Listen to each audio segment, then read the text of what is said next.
जय हिंद प्यारे बच्चों, क्या हाल चाल, कैसे हैं आप सब। उम्मीद करते हैं अच्छे होंगे, स्वस्थ होंगे और अपनी पढ़ाई को बहुत ही मन लगाकर कर रहे होंगे। मैं सौरभ आप सभी लोगों का स्वागत करता हूं आज की शानदार सी क्लास में।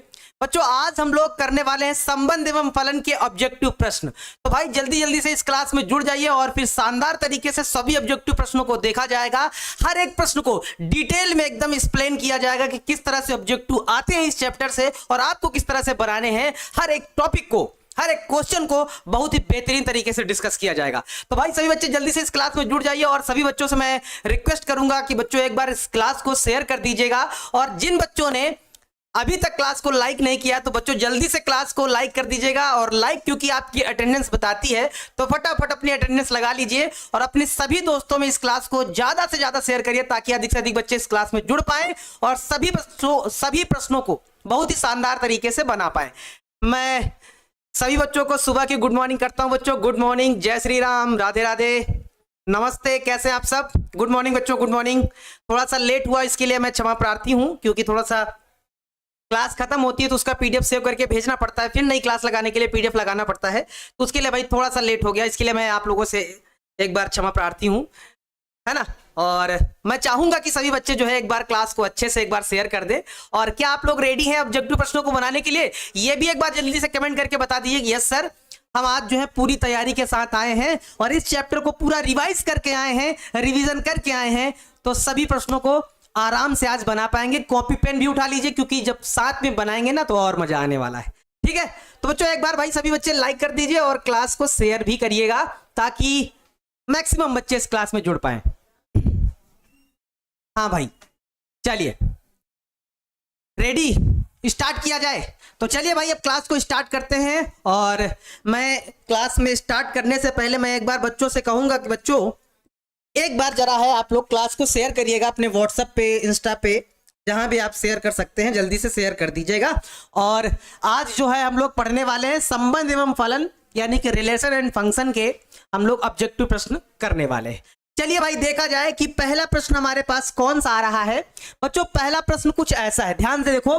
प्रश्न क्या कह रहा है कि समुच्चय ए बी सी में कुल कितने भिन्न संबंध परिभाषित किए जा सकते हैं, यानी कि हमें संबंधों की संख्या बतानी है। बच्चों ध्यान से देखिएगा, संबंधों की संख्या बताने के लिए हमें पहले क्या निकालना पड़ता है, हमें पहले क्रमित युग्म बताने पड़ते हैं, ठीक है। हमें क्रमित युग्म बताने पड़ते हैं यानी कि क्रमित युग्म हमें निकालने पड़ते हैं। तो क्रमित युग्म हम लोग निकालेंगे कैसे, हम लोग निकालेंगे ए क्रॉस ए करके हम लोग क्रमित युग्मों की संख्या निकाल लेंगे। अच्छा क्रमित युग्म कैसे निकलेंगे, जैसे ए में हमारे पास कितने एलिमेंट हैं, ए में हमारे पास एलिमेंट है ए कॉमा बी कॉमा सी, यानी कि इतने सारे एलिमेंट हैं। तो हम क्या करेंगे, क्रमित युग्मों की संख्या निकालेंगे, यानी का ए के साथ आप गुणा करेंगे तो क्या हो जाएगा, ए कॉमा ए हो जाएगा। फिर जब ए का बी से करेंगे तो क्या हो जाएगा, ए कॉमा बी हो जाएगा, फिर ए कॉमा सी हो जाएगा। इसी प्रकार से जब बी का ए से करेंगे तो क्या हो जाएगा, बी कॉमा ए हो जाएगा, फिर बी कॉमा बी हो जाएगा, फिर हमारे पास क्या हो जाएगा, बी कॉमा सी हो जाएगा।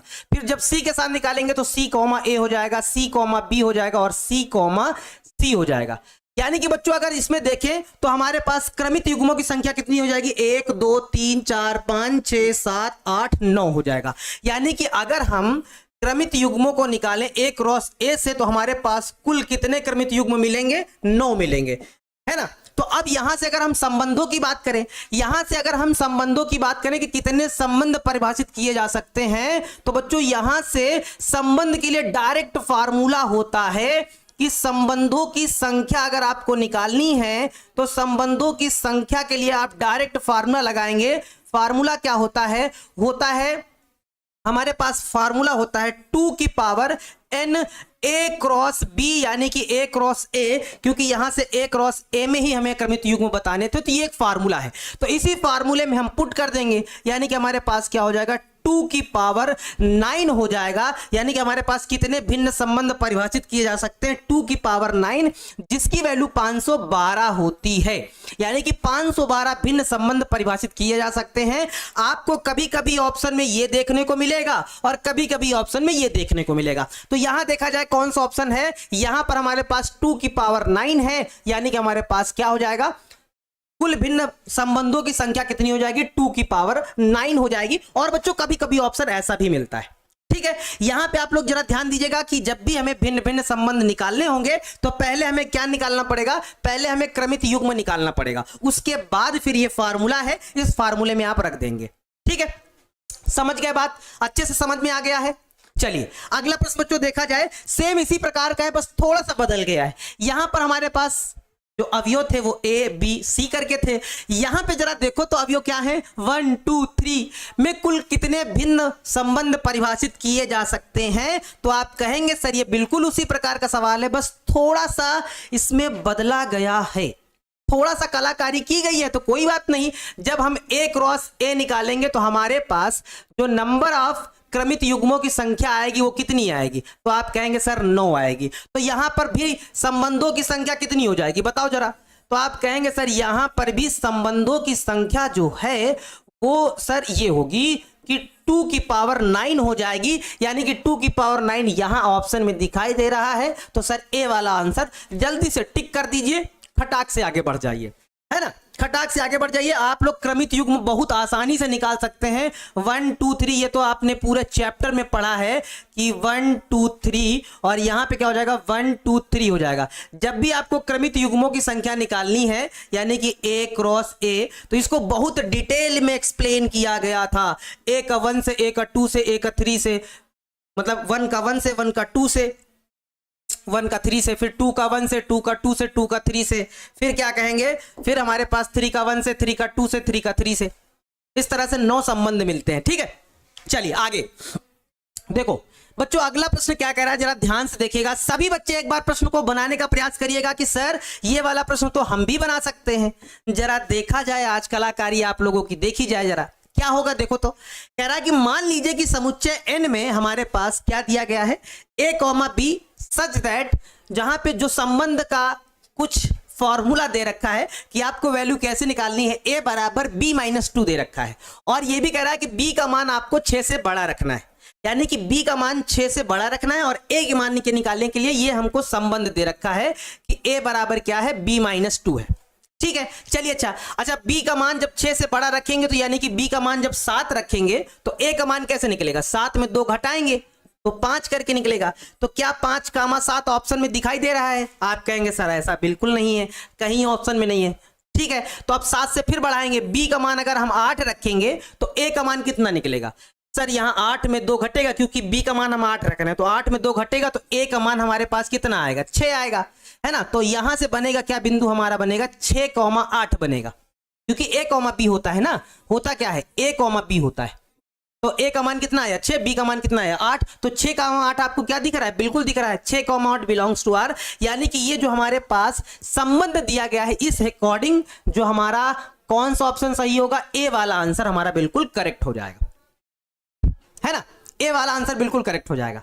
वाह भाई वाह, वेरी गुड, छा गए भाई आप लोग, तो एकदम छा गए, भयंकर वाला छा गए आप लोग, तो बहुत ही अच्छे तरीके से छा गए हैं और सभी प्रश्न को आप लोग बना पा रहे हैं। एक बार लाइक वाला साइन भेज दीजिए कि सर हमको समझ में भी आ रहा है और हम बना भी पा रहे हैं, बना पा रहे हैं ना, कहीं तो कोई दिक्कत नहीं है ना, इजी है, बिल्कुल इजी है, हलवा है यार, एकदम हलवा है, हलवा वही है जो बैठ के आराम से खा लो, आराम से, एकदम प्रश्न एकदम मजेदार है। देखो जरा पहले तो प्रश्न को ध्यान से पढ़ो, उसके बाद देखो कि माना कि a बराबर हमारे पास क्या है 1 2 3 है, और r बराबर एक रिलेशन बच्चों दे रखा है कि 1,1 है, 2,2 है, 2,3 है, 3,3 है, 1,2 है। तो पूछ रहा है कि बताओ इसमें कौन सा संबंध है, बताओ बताओ बच्चों, क्या आप लोग बता पाएंगे। तो कहेंगे सर a में समुच्चय 1 2 3 है, उस हिसाब से 1,1 भी है, 2,2 भी है और 3,3 भी है, यानी कि स्वातुल्य तो है सर, है ना, स्वातुल्य तो है, क्योंकि 1,1 भी है,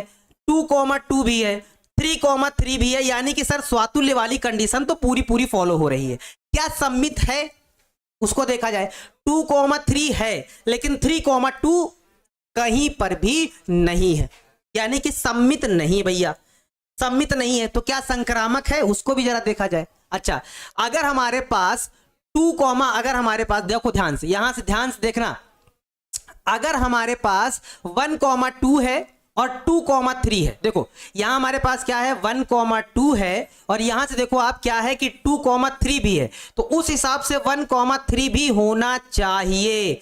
याद आ रहा है, ये भी होना चाहिए, लेकिन जो कि इसमें नहीं है, तो यानी कि ये वाला हमारा संक्रामक भी नहीं होगा।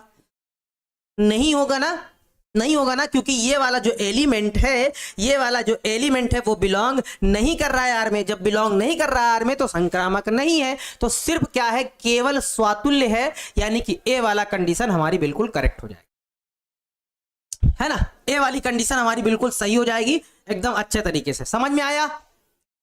सम्मित क्यों नहीं है, क्योंकि सम्मित क्यों नहीं है, क्योंकि 2,3 तो है, 2,3 तो बिलोंग कर रहा है आर में, लेकिन क्या, लेकिन बच्चों 3,2 जो बिलोंग नहीं कर रहा है आर में, इस वजह से यह सम्मित नहीं है। ठीक है, चलो आगे बढ़ते हैं, अगला प्रश्न देख लेते हैं बच्चों जरा। अगला प्रश्न देखो जरा और बताओ भाई क्या होगा अगले प्रश्न में। कितने बच्चे रेडी हैं जो ये कह रहे हैं कि सर हम हैं बाहुबली। पहले ध्यान से सुन लीजिए, हम हैं बाहुबली और इस तरह के प्रश्नों को एकदम हल्के में उड़ाते हैं। ये वाला प्रश्न थोड़ा जानदार है, 2018 में पूछा गया है। एक बार देखो जरा प्रश्न क्या कह रहा है और आप क्या बना पाते हैं या नहीं। देखो ध्यान से, कह रहा है कि वास्तविक संख्याओं का कोई एक समुच्चय है जिसमें कोई एक संबंध दिया गया कि छोटा है, छोटा, जिसको हम लोग बोलते हैं भाई छोटा है, तो निम्नलिखित में कैसा संबंध है। यानी कि छोटा मतलब बच्चों कोई ऐसा समुच्चय दिया गया जिसमें कंडीशन सिर्फ दिया गया है छोटा है, यानी कि पहला वाला छोटा है दूसरे वाले से। जैसे हमारे पास मान लीजिए 3 एलिमेंट है ए बी सी, है ना, ऐसा करके है, तो ये संबंध ये कहना चाहता है कि ए छोटा है बी से और बी छोटा है सी से। इसका मतलब ये है, छोटा का मतलब ये है कि पहला वाला मतलब ए बी से छोटा है और बी सी से छोटा है। तो क्या स्वातुल्य होगा कि नहीं होगा आपको बताना है, क्योंकि बच्चों स्वातुल्य की कंडीशन क्या होती है, A belongs to R, A belongs to R ये होती है। तो आप कहेंगे सर कभी नहीं हो सकता, क्यों, क्योंकि ये वाला मान हमारा ए का होता है और ये वाला मान हमारा बी का होता है ना। ये वाला मान हमारा किसका होता है, ए का, ये वाला मान किसका होता है, बी का। तो अगर यहां पे ए रखेंगे और यहां पर भी रखेंगे तो कंडीशन क्या कह रही है कि ए छोटा है बी वाले से, तो क्या ए स्वयं से कभी छोटा हो सकता है। तो आप कहेंगे नहीं हो सकता सर, कंडीशन कह रही कि बी से छोटा होना चाहिए ए, यानी कि इस वाले से ये वाला छोटा होना चाहिए, ये वाला बड़ा है ये वाला छोटा है। तो क्या ए से छोटा हो सकता है, क्या खुद से कोई छोटा हो सकता है। आप कहेंगे नहीं, कोई खुद के छोटा नहीं हो सकता, यानी कि ये कंडीशन फॉलो नहीं करेगी।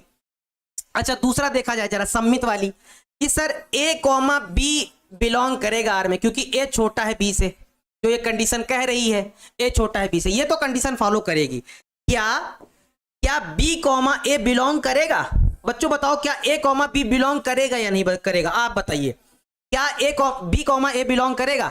तो आप कहेंगे सर बी तो बड़ा है ए से ना, ए छोटा है बी से। देखो ध्यान से, हम क्या कह रहे हैं कि ए वाला एलिमेंट बी वाले से छोटा है, इसका मतलब बी वाला बड़ा है ए से, तो बी छोटा ए से हो ही नहीं सकता, क्योंकि बी बड़ा है ए से, तो बी ए से कभी भी छोटा नहीं हो सकता, यानी कि बी कॉमा ए बिलोंग नहीं करेगा आर में, यानी कि यह सम्मित भी नहीं होगा। अच्छा लास्ट वाला देख लिया जाए, क्या ए कॉमा बी बिलोंग करेगा आर में। सर बिल्कुल करेगा, क्योंकि ए छोटा है बी से, बिल्कुल कर जाएगा।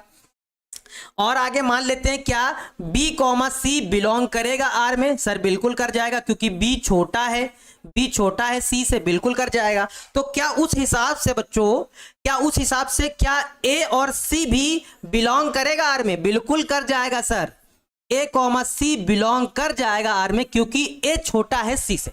देखो ए छोटा है बी से, बी छोटा है सी से, तो ए भी तो सी से छोटा ही होगा, यानी कि ए छोटा होगा सी से, यानी कि ये कंडीशन बिलोंग कर जाएगी। तो यहां पे क्या होगा बच्चों, कि यहां पे केवल और केवल कौन सा होगा, संक्रामक वाली कंडीशन सही होगी, यानी कि यहां पे केवल संक्रामक है, सम्मित भी नहीं है, केवल स्वातुल्य भी नहीं है, और तुल्यता संबंध तो है ही नहीं। तो केवल और केवल क्या है, संक्रामक है, बाकी और कोई नहीं, यानी कि बी वाला आंसर बच्चों बिल्कुल करेक्ट होगा। ये बात जरा ध्यान दो, बी वाला आंसर बिल्कुल करेक्ट होगा, है ना, बी वाला आंसर बिल्कुल करेक्ट हो जाएगा। बात समझ गए, बात समझ गए, बी वाला आंसर बिल्कुल करेक्ट हो जाएगा। चलो आगे देखा जाए, समझ में आ गया, समझ में आ गया बच्चों। बहुत बढ़िया, वेरी गुड। नेक्स्ट आगे जरा देखा जाए भाई।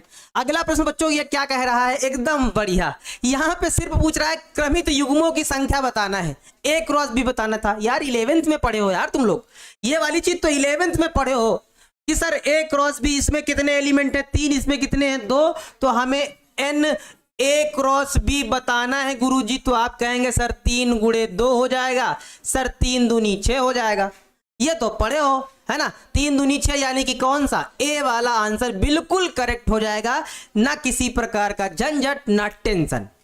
एन ए क्रॉस बी बताना था, इसमें 2 एलिमेंट थे, इसमें 3, 3 दूनी 6 यानी कि टोटल एलिमेंटों की संख्या कितनी हो जाएगी, 6 हो जाएगी गुरुजी। बढ़िया है ना। चलिए अगला प्रश्न देखा जाए, हमारे पास कौन सा है बच्चों, ये वाला जरा ध्यान से आपको देखना भाई, प्रश्न ध्यान से देखना, गड़बड़ी ना करना। क्या करना है देखो जरा, इसमें यह कह रहा है कि आर हमारे पास जो रिलेशन दिया गया 1,3 है, 4,2 है, 2,4 है, 3,1 है और 2,3 है, ये दिया गया है। और ये भी दिया गया है कि हमारे पास समुच्चय ए है 1 2 3 4, पर कैसा संबंध है ये आपको जांचना है, जांचना है और परखना है। तो एक बार बच्चों जरा हम यहाँ पे रिलेशन आपको लिख लेते हैं, 1,3 है, 4,2 है, 2,4 है, 3,1 है और बच्चों क्या है 2,3 है। एक बार जरा रिलेशन देखो और जरूर देखो क्या क्या स्वातुल्य है या नहीं है, कि सर 1,1 नहीं है, कहीं कहीं पर भी 1,1 नहीं है, ना 2,2 है, कहीं पर 2,2 नहीं है, यानी कि यह स्वातुल्य तो हो ही नहीं सकता, कभी भी स्वातुल्य नहीं हो सकता। आगे बढ़ो, क्या यह सम्मित है, सर 4,2 है, 2,4 है, 3,1 है, लेकिन 1,3, अच्छा 1,3 भी है, 3,1 है तो 1,3 भी है, 2,3 है, लेकिन आप कहेंगे कि सर 3,2 नहीं है आर में, ये वाला नहीं है आर में, 2,3 तो है लेकिन 3,2 नहीं है आर में, यानी कि ये सममित भी नहीं होगा। 2 ऑप्शन कट गए। आगे अब क्या संक्रामक होगा वो भी चेक करना है। संक्रामक के लिए आपको चेक करना पड़ता है क्या, जैसे बच्चों यहां पे हमारे पास क्या है 4,2, क्या है कि 4,2 ये तो आर में है, 4,2 है, यहां देखो 2,3 भी आर में तो है ना, आर में है, 4,2 है, 2,3 है, तो उस हिसाब से क्या होना चाहिए 4,3 भी तो होना चाहिए। क्या 4,3 कहीं पर भी है, तो आप कहेंगे सर 4,3 कहीं पर भी नहीं है आर में, रिलेशन में नहीं है, यानी कि 4,3 भी नहीं है आर में। अच्छा, तो जब 4,3 भी नहीं है तो इसका मतलब संक्रामक भी नहीं होगा, यानी कि संक्रामक भी नहीं होगा, ना तो स्वातुल्य है, ना संक्रामक है, ना सम्मित है। तो यहां पे कौन सा ऑप्शन सही होगा, यहां पे ऑप्शन सही होगा option number D, option number D सही होगा, इनमें से कोई नहीं, इनमें से कोई नहीं, यानी कि ऑप्शन नंबर डी सही होगा, इनमें से कोई नहीं वाला ऑप्शन सही। बताइए कितने बच्चों को बात एकदम स्पष्ट तरीके से समझ में आ रही है, एकदम बढ़िया समझ में आ गई। चलिए है ना, हाँ सम्मित भी नहीं होगा क्योंकि 1,3 है, 3,1 है, 2 तो बिलोंग कर रहे, लेकिन 2,3 के अतिरिक्त अगर 3,2 होता तो सम्मित हो जाता, लेकिन नहीं है, इस वजह से नहीं होगा। चलिए अगला देखो भाई बच्चों, ये वाला जरा देखो, प्राकृतिक संख्याओं के समुच्चय में संबंध छोटा, ये वही वाली कंडीशन है ना, छोटा वाली कंडीशन जो अभी सवाल कराया गया था, सेम वैसा ही प्रश्न है, तो सेम वैसा ही प्रश्न है, तो आप लोग इसको भी बना लीजिएगा, सेम बिल्कुल वही प्रश्न है। आगे बच्चों ये वाला जरा आप लोगों को थोड़ा ध्यान से समझना है, देखो जरा क्या है, कह रहा है कि माना कि a बराबर हमारे पास ये 1 2 3 है, ऐसा समुच्चय दिया गया है, तो 1,2 को शामिल करते हुए कितने तुल्यता संबंध ए पर परिभाषित हो सकते हैं। बच्चों 2017 और 9 2 बार पूछा गया है। बच्चों यहां पे आपको थोड़ा ध्यान से समझना है, थोड़ा ध्यान से क्या समझना है, तुल्यता संबंध क्या होता है सर, तुल्यता संबंध वो होता है जब कोई भी संबंध स्वातुल्य भी हो, सम्मित भी हो, संक्रामक भी हो, यानी कि अगर वो तीनों कंडीशन को फॉलो कर रहा है फिर हम कहते हैं उसको कि हमारा वो कैसा है, तुल्यता संबंध है ना, हम तो यही कहते हैं कि हमारा तुल्यता संबंध है। अच्छा, तो ये कह रहा है कि बताओ 1,2 को आप शामिल कर लो, तो बताओ कितने तुल्यता संबंध बनाए जा सकते हैं। तो आप कहेंगे सर एक तो बनाते हैं 1,1, दूसरा बनाते हैं 2,2, तीसरा बनाते हैं 3,3, स्वातुल्य हो गया यहां से। फिर हम बनाते हैं 1,2 को, क्योंकि शामिल करना है, इसी चीज को शामिल करना है, तो इसको हम थोड़ा सा एक डिफरेंट कलर से दे देते हैं, 1,2 इसी को शामिल करना है ना, और फिर 2,1 हो जाएगा। अब यहां से जरा देखो इस रिलेशन से क्या ये तुल्यता संबंध है या नहीं। देखो जरा ध्यान से देख के बताओ क्या तुल्यता संबंध है या नहीं है। देखो और बताओ। आप कहेंगे सर अगर इनको देखेंगे 1,1 2,2 3,3 तो स्वातुल्य तो है सर, 1,2 है तो 2,1 भी है, यानी कि सम्मित भी है सर। सम्मित भी है तो क्या संक्रामक भी है? आप जरा देखो क्या संक्रामक भी है। तो आप कहेंगे सर 1,2 है 2,1 है, उस हिसाब से 1,1 होना चाहिए, जो कि ऑलरेडी है, यानी कि संक्रामक भी है। क्या है? संक्रामक भी है, यानी कि यह वाला जो रिलेशन है वो तुल्यता संबंध में होगा। अच्छा एक और बनाया जाए भैया, तो एक हमारे पास हो जाएगा 1,1 2,2 3,3। एक हम और बना देते हैं क्योंकि हमें 1,2 का यूज करना है, 2,1 भी हो जाएगा, 1,3 भी हो जाएगा, 3,1 भी हो जाएगा, 2,3 हो जाएगा, 3,2 हो जाएगा। जरा देखो बच्चों, जरा ध्यान से देखो इसको, जरा समझो ध्यान से समझो कि सर इन तीनों को अगर देखेंगे 1,1 2,2 3,3 यानी कि यहां से स्वातुल्य साबित हो रहा है। 1,2 2,1 यहां, 1,3 3,1 2,3 3,2 यानी कि इन सबसे हमारा सम्मित साबित हो रहा है, यानी कि सम्मित है। यहां से हमारा कौन सा साबित हो रहा है? सम्मित साबित हो रहा है ना। देखो अब इसके बाद जरा ध्यान से देखना बच्चों, यहां ध्यान से अब देखना जरा, अब यहां ध्यान से देखना। अब हम यहां क्या कह रहे हैं, ध्यान से देखना।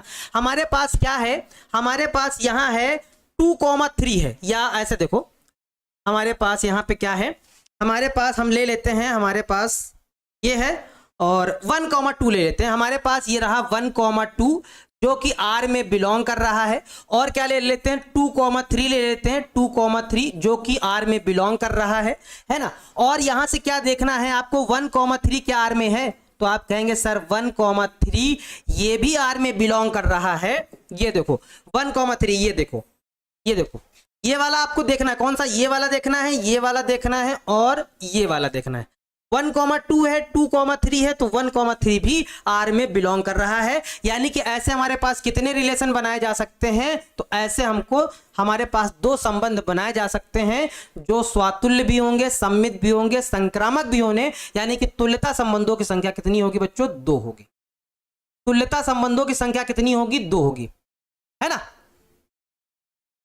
चलिए 4,2 2,4 सर चेक करिए कौन सा 4,2 कौन सा चेक करना है?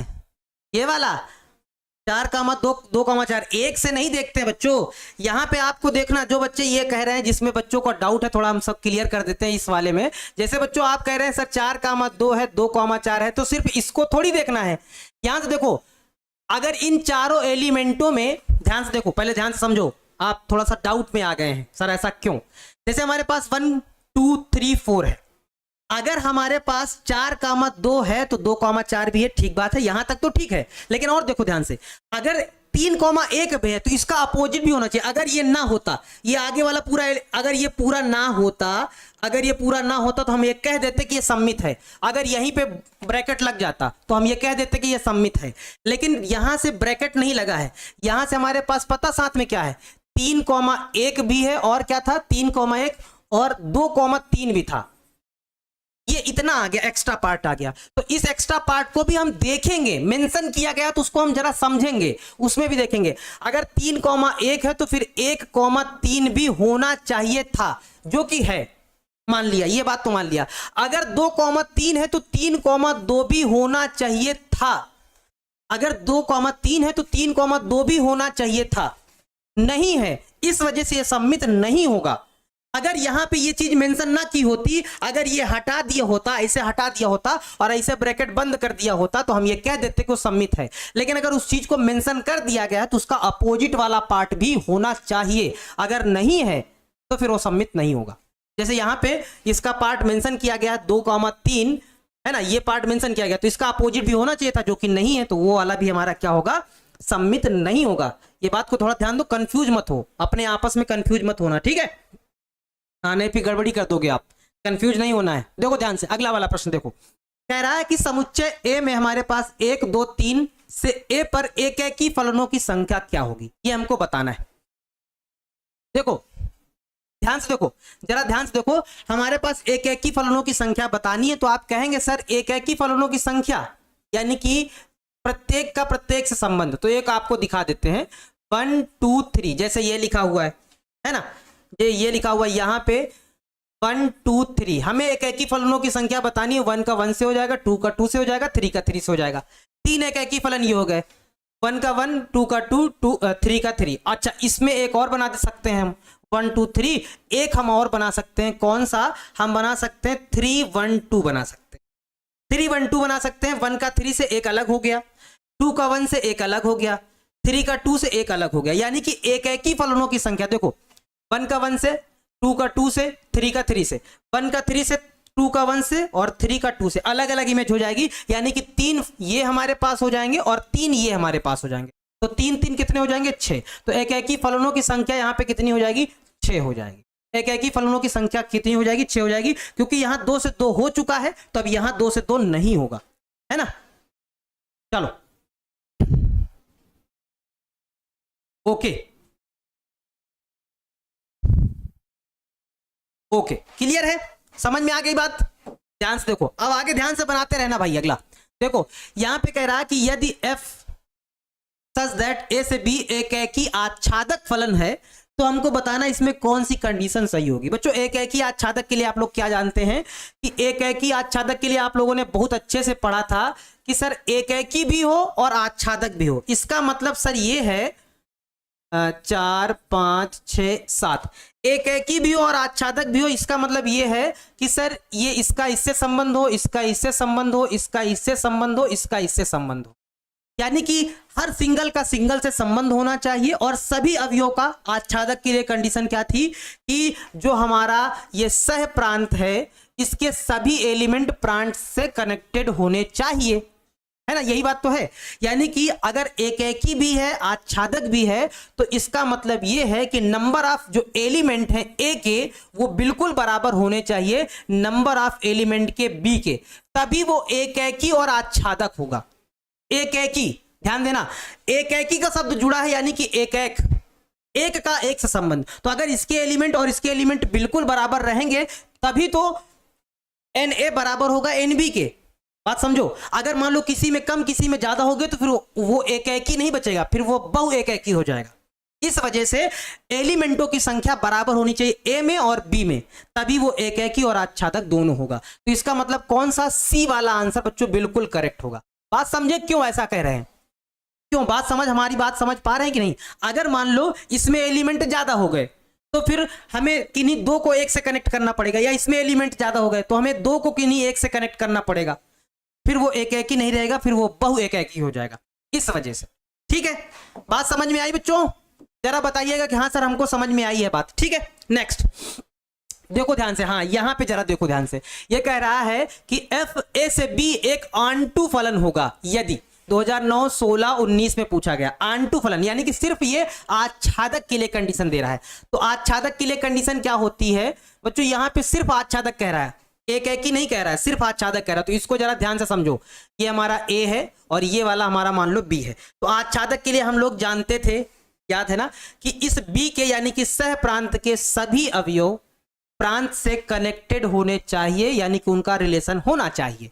जैसे हमारे पास यहाँ 1 2 3 है, तो यहाँ हमारे पास 4 5 6 है ना, होना चाहिए। यानी कि सारे एलिमेंटों का कनेक्शन होना चाहिए। जैसे हम लोग निकालते थे, जरा याद करो कि एफ ऑफ अगर ये 4 से कनेक्टेड है, मान लो ये 5 से कनेक्टेड है, मान लो ये हमारा 6 से कनेक्टेड है, मान लेते हैं, है ना, 6 से कनेक्टेड है।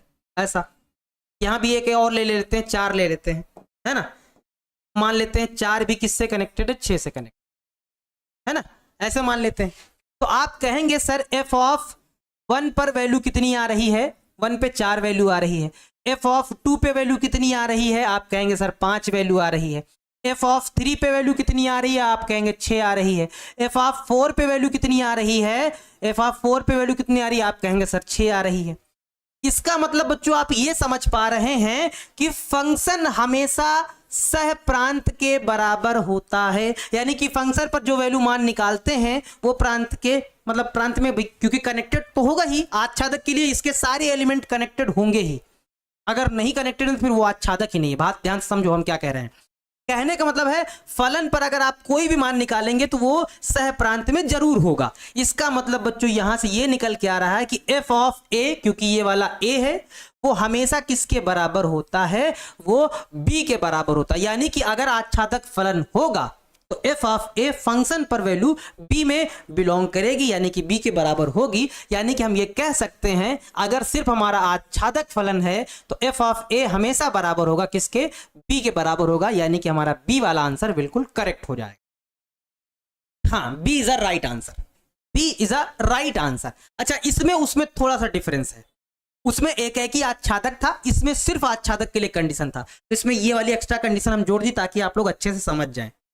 ये भी एक आच्छादक फलन है हमारा, ठीक है, बात समझ गए ना। ओके, चलिए नेक्स्ट बच्चों, अगला प्रश्न जरा देखो और बताओ। कह रहा है कि बताओ ये जो fx रूट के अंदर ये वैल्यू है, इसका परास क्या होगा। देखो सभी बच्चे ये जानते हैं कि रूट के अंदर वैल्यू हमेशा 0 या 0 से बड़ी होनी चाहिए, माइनस में नहीं होनी चाहिए, क्योंकि फिर अगर कोई वैल्यू 0 से छोटी है तो फिर वो काल्पनिक संख्या बन जाती है। सभी बच्चे लगभग इस बात को अच्छे से समझते हैं कि अगर रूट के अंदर कोई भी माइनस की संख्या हो गई तो फिर ये आयोटा में बदल जाती है, जो कि काल्पनिक संख्या हो जाती है ना, जो कि आयोटा में बदल जाती है, जो कि एक काल्पनिक संख्या हो जाती है। तो कहने का मतलब यह है कि रूट के अंदर जो भी मान है वो हमेशा किस में होना चाहिए, प्लस में, या फिर मतलब 0 या 0 से बड़ा होना चाहिए।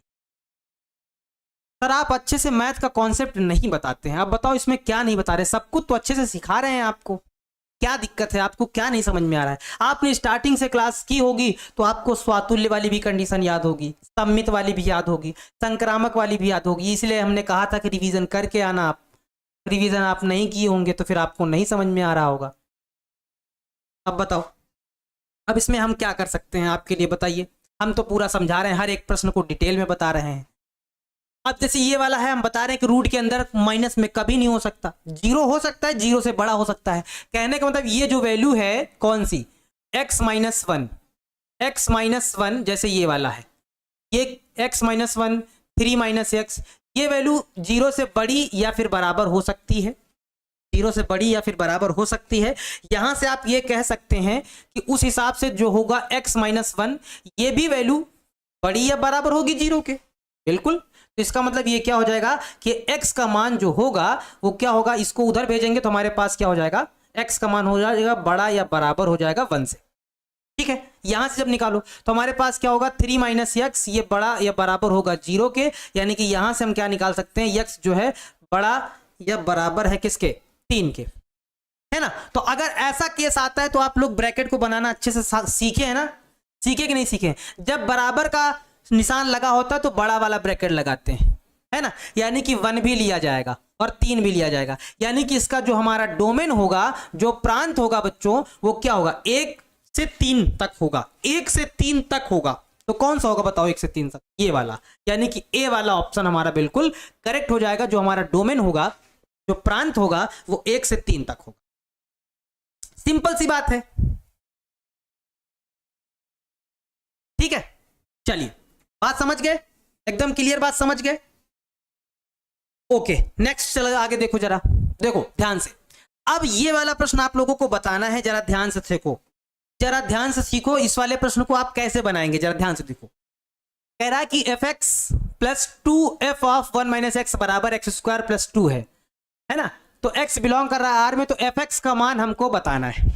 बच्चों ध्यान से देखना इस प्रश्न को, अगर ध्यान से नहीं देखोगे तो फिर मिस हो जाएगा। जरा ध्यान से देखना, fx plus 2f of 1 minus x बराबर हमारे पास क्या है, एक्स स्क्वायर प्लस 2 है, ऐसा कुछ है। तो यहां से हम पहले से क्या करेंगे, थोड़ा सा प्री प्लानिंग करेंगे और यहां से हम इसका मान निकालेंगे, इस वाले का। तो इस वाले का मान हम साइड में निकाल लेते हैं। तो f क्या करते हैं, जरा देखो ध्यान से बच्चों, f 1 माइनस एक्स का हमने मान निकाला अगर है, तो हमें क्या करना पड़ेगा, पहले ये वाला fx को उठा के इधर भेजना पड़ेगा, यानी कि हमारे पास हो जाएगा एक्स स्क्वायर प्लस 2 माइनस का हो जाएगा fx, है ना। और क्योंकि इसके साथ 2 था, यहाँ 2 था, तो यही वाला 2 उठकर इसके नीचे पहुंच जाएगा, यानी कि भाग में पहुंच जाएगा, बटे में 2 हो जाएगा। ध्यान देना हम कैसे मान निकालेंगे, ध्यान देना, अगर मिस किए ना तो फिर गड़बड़ हो जाएगा। ध्यान देना कैसे मान निकालना, जरा गौर करना। अब क्या करेंगे बच्चों, हम लोग इसका मान निकालने के लिए x को रिप्लेस करेंगे 1 माइनस एक्स से, यानी कि जहां जहां x है वहां वहां 1 माइनस एक्स रखें मान निकालने के लिए। तो रिप्लेस कर देते हैं, तो यहां हमारे पास क्या हो जाएगा, f 1 माइनस एक्स हो जाएगा, प्लस यहाँ हो जाएगा 2 और यहाँ हो जाएगा f 1 माइनस, इस x की जगह पे हम लिख देंगे 1 माइनस एक्स लिख देंगे, है ना, और बराबर में इस x की जगह पे क्या लिख देंगे, 1 माइनस एक्स का होल स्क्वायर प्लस 2 लिख देंगे। बच्चों ये हल करने का तरीका है, रिप्लेस कर रहे हैं, ध्यान देना। f 1 माइनस एक्स का मान हमने ऑलरेडी निकाल लिया है, क्या है लिख देते हैं, एक्स स्क्वायर प्लस का 2 माइनस का F x, x square plus का 2 माइनस का हमारे पास क्या है, एफ एक्स है, लिख दिया, अपान में 2 है, लिख दिया, प्लस का बच्चों देखो जरा यहाँ क्या हो जाएगा 2, और यहाँ जब इसका ब्रैकेट का साइन हटाएंगे बच्चों, देखो ध्यान से, जब ब्रैकेट का साइन हटाएंगे तो ये प्लस का हो जाएगा, ये 1 से 1 कट जाएगा, यानी कि सिर्फ हमारे पास बचेगा 2fx, और बराबर इसका होल स्क्वायर खोलेंगे तो हो जाएगा a square plus B square और माइनस 2ab, यानी कि माइनस का 2x हो जाएगा, प्लस का बच्चों 2 हो जाएगा। ध्यान से समझना, कुछ बच्चे तो सॉल्व कर दिए हैं इसको। अब इसमें क्या करेंगे, हम एलसीएम लेंगे, इसको इधर गुणा कराएंगे, तो हमारे पास क्या हो जाएगा, एक्स स्क्वायर प्लस 2 माइनस का बच्चों एफ एक्स हो जाएगा, इसका इससे कराएंगे तो 2 दूना 4fx हो जाएगा, कितना हो जाएगा, 4fx हो जाएगा, बटे में 2 हो जाएगा, और ये जो बटे में 2 है इसको हम डायरेक्ट इधर गुणा कराएंगे। देखो एक स्टेप थोड़ा डायरेक्ट कर रहे हैं, ये बटे में 2 आएगा, इसको इधर गुणा कर देंगे तो ये हो जाएगा 2 प्लस 2x स्क्वायर माइनस का 2 दूनी 4x प्लस 2 दूनी 4। चलो अब कुछ चीजें सॉल्व की जाएं, ये प्लस का 2 से प्लस का 2 कैंसिल, 4fx में 1fx घटेगा तो हमारे पास कितना बचेगा, 3fx बचेगा।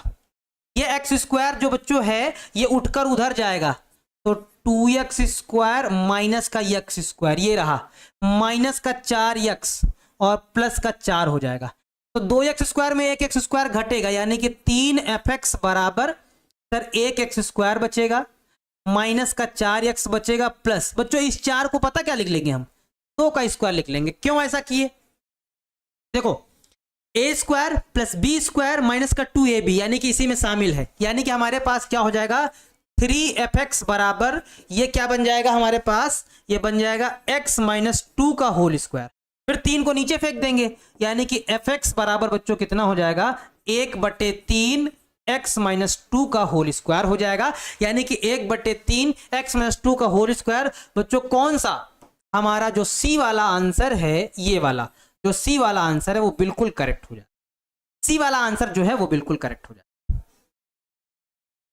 है ना, सी वाला आंसर बिल्कुल करेक्ट हो जाएगा। समझ में आया क्या किया हमने, यहां से f 1 माइनस एक्स का मान निकाल लिया था, फिर हमने x को रिप्लेस कर दिया 1 माइनस एक्स से, मान निकालने के लिए रिप्लेस कर दिया, ऐसा कुछ हो गया, फिर थोड़ा सा सिंप्लीफाई किया, fx 1 माइनस जो f 1 माइनस एक्स का मान हमने ऑलरेडी निकाल रखा था, पुट कर दिया, यहाँ कुछ चीजें कट गई तो 2fx हो गया, एलसीएम लेके इसको गुणा भाग कर दिया, हल कर दिया, आंसर आ गया, है ना।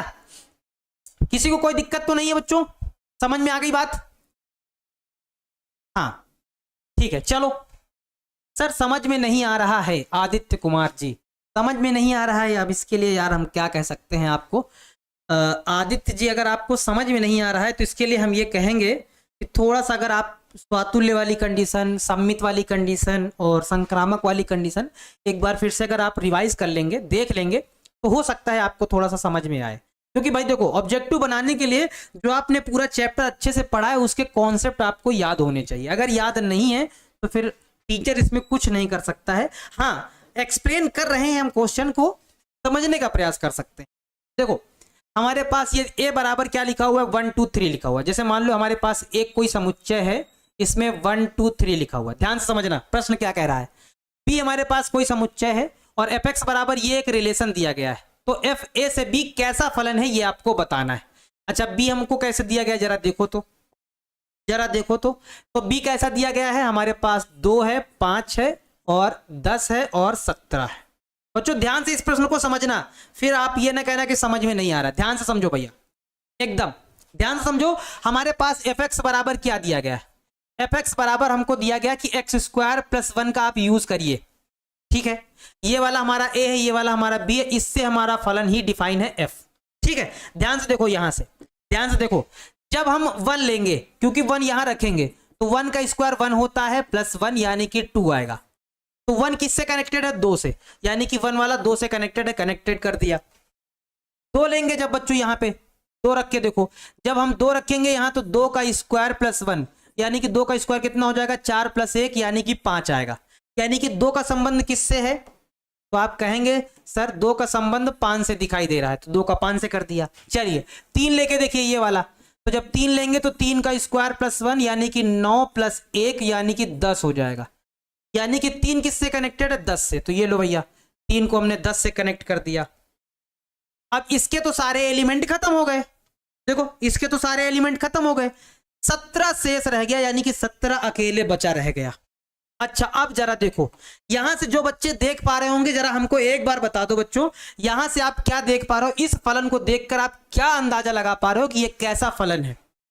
कैसा फलन है, कोई बता पाएगा? एक का एक से संबंध है, इस एक का इस एक से संबंध है, इस एक का एक से संबंध है, तो आप ये कहेंगे, सबसे पहली बात तो ये कहेंगे कि सर ये एकैकी है, यानी कि एकैक है। ये कहेंगे एकैक है क्योंकि हर एक का एक से ही है, एकैक है। सर क्योंकि सह प्रांत का एक एलिमेंट छूट गया, और छूट जाने पर क्या होता है कि सर ये वाला फलन आच्छादक नहीं है।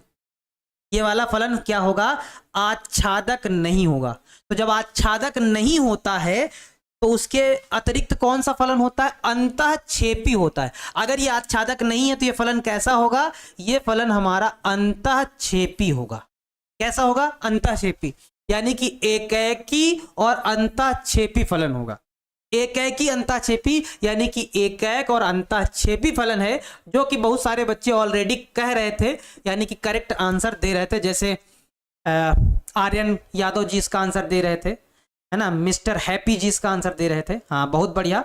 अनीसा कुमारी जी इसका आंसर दे रही थी, है ना, बहुत बढ़िया, वेरी गुड, है ना, बिल्कुल। ये बात एकदम अच्छी से समझ में आ गई होगी। जो बच्चे इसका आंसर दे रहे हैं बहुत अच्छे से समझ गए हैं कि सर एक एक ही दिख रहा है, क्योंकि ये एलिमेंट छूट गया है, इस वजह से आच्छादक नहीं होगा, और आच्छादक न होने के कारण अंतःक्षेपी हो जाएगा। तो ये वाला हमारा कैसा हो जाएगा, है ना, एक एक अंतःक्षेपी हो जाएगा। ठीक बात है सर, कुछ भी समझ में नहीं आ रहा है। अरे भैया ऐसा कैसे हो सकता है? कुछ भी ना है, ऐसा नहीं हो सकता है, ऐसा ना करो, नहीं हम धरती पर रहने लायक नहीं रहेंगे। हे प्रभु, हम कहेंगे हे प्रभु ये क्या हो रहा है? ये जो बच्चा देख रहा है इसका जो है रथ थोड़ा सही मार्ग की तरफ ले जाया जाए, ये पार्थ भटक रहा है। इस वाले प्रश्न में जरा बताओ कि f हमारा जो है r से r एक फलन है, ताकि fx बराबर 1/1 plus X square, x belongs to r, तो f कैसा फलन होगा ये आपको बताना है। तो आप कहेंगे सर एकैकी और आच्छादक चेक करने के लिए हमें क्या करना पड़ता था? fx1 बराबर fx2 करना पड़ता था, यही तो करना पड़ता था। fx1 बराबर fx2 करना पड़ता था, तो उस हिसाब से इसको देखेंगे तो यहां हमारे पास क्या हो जाएगा? 1/x1, इस देखो x की जगह पे x1 लिख देते हैं, तो डायरेक्ट हम ये कर रहे हैं 1/, यहाँ पे क्या हो जाएगा हमारे पास x2 का स्क्वायर। अब इसको क्रॉस मल्टीप्लाई कराएंगे, इसको इधर इसको इधर, जब इसको इधर कराएंगे तो हमारे पास क्या हो जाएगा? 1 प्लस हमारे पास ये हो जाएगा x2 स्क्वायर बराबर 1 प्लस यहाँ पे हमारे पास क्या हो जाएगा? x1 square. 1 से 1 कट जाएगा, यानी कि हमारे पास क्या हो जाएगा? x1 स्क्वायर बराबर x2 स्क्वायर। यहां से बच्चों जब वर्गमूल लेंगे तो क्या हो जाएगा? x1 बराबर प्लस माइनस x2 आएगा, और प्लस माइनस x2 आ जाएगा, यानी कि ये फलन एकैकी तो नहीं है। ये फलन यहां से पता चल गया कि एकैकी नहीं है। एकैकी के लिए एक का सिर्फ एक से ही संबंध होना चाहिए। x1 का प्लस x2 से भी है, माइनस x2 से है, तो एकैकी तो नहीं है। तो यहां ये बात लिखेंगे सर ये एकैकी तो नहीं है। क्या आच्छादक है? उसको जरा चेक कर लिया जाए, क्या आच्छादक है? देखो एकैकी नहीं होगा तो ये वाला ऑप्शन पहले कट जाएगा, एकैकी नहीं है तो ये वाला ऑप्शन तो पहले कट जाएगा। अब हमारे पास 2 ऑप्शन बचेंगे, उसके लिए आच्छादक हमें चेक करना पड़ेगा। तो देखो जरा बच्चों आच्छादक के लिए, तो आच्छादक के लिए हम लोग क्या करते हैं, जो बच्चे नहीं जानते हैं जान लो। आच्छादक चेक करने के लिए fx बराबर यानी कि y बराबर fx लिखना पड़ता है। आप बोले थे कि डेली डीपीपी मिलेगा, बट 1 महीना हो गया है, नहीं मिल रहा है, एग्जाम खत्म हो जाएगा तब दीजिएगा क्या? नहीं, ऐसी बात नहीं है। हमारे जो डीपीपी क्वेश्चन है ऐप में फीचर आने वाला है बहुत जल्द, उसमें एक अलग से फीचर हो जाएगा डीपीपी का, आप उसमें देख सकते हैं। थोड़ा अपडेशन चल रहा है, जल्दी अपडेट होगा, 2-4 दिन में अपडेट हो जाएगा। जो कहा गया था उसको जरूर से जरूर कंप्लीट किया जाएगा, जो कहा गया है उसको किया जाएगा, बस थोड़ा सा आप वेट कर लीजिए, ऐप अपडेट हो जाने दीजिए। जैसे ऐप अपडेट हो जाएगा डीपीपी वाला एक अलग से फंक्शन आ जाएगा, फिर आप उस वहाँ पे आप अपना डीपीपी यानी कि डेली आप प्रैक्टिस है ना कर सकते हैं। जो क्वेश्चन दिए जाते हैं वो आप उनको करिएगा। चलिए ठीक है, आगे देखो। y बराबर एफ एक्स मानना पड़ता है, यहां मानेंगे तो हमारे पास क्या हो जाएगा, हमारे पास हो जाएगा y बराबर 1/1 प्लस एक्स स्क्वायर हो जाएगा, है ना बच्चों। जरा देखो इसको इधर करेंगे यानी कि हमको यहाँ x का मान निकालना है, तो हमारे पास ये हो जाएगा 1 प्लस एक्स स्क्वायर बराबर 1/y हो जाएगा। इसको इधर भेजेंगे यानी कि एक्स स्क्वायर बराबर हमारे पास 1 प्लस वाई माइनस का 1 हो जाएगा, यानी कि एक्स स्क्वायर बराबर हमारे पास 1 माइनस वाई अपान 1 हो जाएगा। यानी कि x बराबर बच्चों हमारे पास क्या हो जाएगा, x बराबर अंडर रूट के अंदर 1 माइनस वाई अपान में y हो जाएगा। अब यहां से देखो, यहां से बच्चों आप जरा देखो, यहां से देखो कि प्रत्येक मान के लिए, यहां से आपको ध्यान देना कि ये वैल्यू प्रत्येक मान के लिए r में बिलोंग नहीं करेगी। क्यों क्यों बच्चों, जरा देखो, अगर आप y का मान अगर आप बड़ा रख दें, जैसे आप y का मान जैसे आप रख दें, मान लो y का मान आप 3 रख दें या 2 रख दें, मान लो 2 ही रख देते हैं। जब 2 रखेंगे तो 1 माइनस 2 यानी कि -1 आएगा, ऊपर -1/2 आ जाएगा। और जैसे -1/2 आएगा, हमने बताया है रूट के अंदर काल्पनिक संख्या हो जाएगी, माइनस का मतलब, और काल्पनिक संख्या हो जाएगी जो कि रियल नंबर में बिलोंग नहीं करेगी। तो अगर आप ऐसा कुछ आ जाता है तो जो कि r में बिलोंग नहीं करेगा क्योंकि काल्पनिक संख्या हो जाएगी। भैया y का मान आप कुछ भी रख के देखें, 2, 3, 4, 5 कुछ भी रख के देंगे तो काल्पनिक संख्या बदल जाएगी, और जैसे काल्पनिक संख्या होगी वो रियल नंबर में बिलोंग नहीं करेगी। और हमारा फलन r से r में ही डिफाइन है, यानी कि रियल से रियल में ही डिफाइन है, यानी कि ये फलन आच्छादक भी नहीं होगा। एकेकी तो ऑलरेडी नहीं था, आच्छादक भी नहीं होगा, यानी कि आच्छादक वाला भी ऑप्शन कट जाएगा। तो बचेगा कौन सा ऑप्शन, एक ही बचेगा जो लिखा हुआ है इनमें से कोई नहीं, यानी कि डी वाला आंसर हमारा बिल्कुल करेक्ट होगा। बात समझे, डी वाला आंसर। क्योंकि बच्चों आप y का कोई भी मान ले लीजिए, कोई भी ले लीजिए, काल्पनिक संख्या हो जाएगी, रियल रहेगी नहीं, और जब रियल रहेगी नहीं तो आच्छादक होगा नहीं, आच्छादक नहीं होगा, इसका मतलब ये भी हमारा कैसा हो जाएगा, ये भी आच्छादक नहीं होगा, यानी कि हमारे पास ऑप्शन ही नहीं है, तो इनमें से कोई नहीं वाला ऑप्शन टिक हो जाएगा। आगे बढ़ो बच्चों, देखो ये वाला हमारे पास क्वेश्चन दिया गया है, r से r दिया गया है, एफ एक्स बराबर कुछ ऐसा है से परिभाषित हो तो एफ इनवर्स का मान बताओ। बच्चों एफ इनवर्स कैसे निकालते थे, जरा याद करो, जरा याद करो। r से r है तो सोचने वाली कोई बात ही नहीं है, इसको आराम से हम लोग निकाल देते थे, y बराबर एफ एक्स मानकर निकालते थे, यानी कि y बराबर हमारे पास क्या हो जाएगा, 2x + 3 हो जाएगा। जो बच्चे नहीं सीखे हैं सीख लो, जब भी एफ इनवर्स निकालना है तो y बराबर एफ एक्स लिखना पड़ेगा, एफ एक्स का मान चिपका दिया। अब यहां से हमें x का मान निकालना है तो 3 को इधर भेजना पड़ेगा, तो यानी कि 2x बराबर हमारे पास क्या हो जाएगा, y - 3 हो जाएगा, प्लस का इधर आएगा तो माइनस का हो जाएगा, 2 में चला जाएगा, तो x बराबर हमारे पास क्या हो जाएगा, y - 3/2 हो जाएगा। अब यहां से अगर हम एफ इनवर्स निकालें बच्चों, एफ इनवर्स x निकालें, तो हमने बताया है क्या कि y को x से रिप्लेस कर देते हैं, तो y की जगह पे क्या लिख देंगे, x - 3 अपान में क्या हो जाएगा, 2 हो जाएगा, x - 3 अपान में 2, यानी कि हमारा पास कौन सा जो b वाला आंसर है वो बिल्कुल करेक्ट हो जाएगा, है ना, b होगा सर। हाँ हाँ समझ रहे हैं, आपकी भावनाओं को समझ रहे हैं, b फॉर bb वाला आंसर सही होगा, आपकी भावनाओं को समझ रहे हैं, है ना। चलो ठीक बात है, समझ गए कैसे निकालते हैं, जरा इसको एक बार जरा देख लीजिएगा, ठीक है। नेक्स्ट अगला देखो जरा बच्चों, हमारे पास कह रहा है कि यदि n से n एफ एक्स बराबर 4x + 3 से परिभाषित हो तो एफ इनवर्स का मान बताओ। अच्छा देखो एक बात यहीं से आप लोगों को बता दे, जो बच्चे मिस कर दिए हैं या नहीं पढ़ पाए हैं बच्चों, एफ इनवर्स यानी कि प्रतिलोम फलन तभी संभव निकाला, मतलब तभी संभव है, तभी निकाला जा सकता है जब हमारा फलन कैसा हो, जब हमारा फलन एकेकी हो और साथ में कैसा हो, आच्छादक हो। यानी कि एफ इनवर्स आप तभी निकाल सकते हैं जब फलन एकेकी और आच्छादक दोनों हो। अगर इन दोनों में से कोई एक नहीं है, यानी कि एकेकी नहीं है, तो फिर प्रतिलोम फलन निकालना संभव नहीं, या फिर आच्छादक नहीं तो प्रतिलोम फलन निकालना संभव नहीं।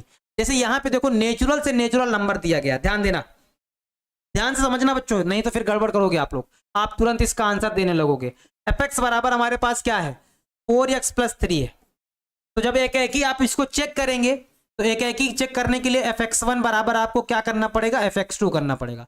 उस हिसाब से क्या हो जाएगा 4x1 + 3 बराबर हमारे पास हो जाएगा 4x2 + 3। 3 से 3 कटेगा यानी कि 4x1 बराबर 4x2, 4 से 4 कटेगा यानी कि x1 बराबर x2। यहां से ये पता चल रहा है एक एक ही तो है, यहां से हमें पता चला एक एक ही तो है। ये वाला सवाल क्या है एक एक ही तो है। क्या आच्छादक है या नहीं है उसको भी तो चेक करना पड़ेगा।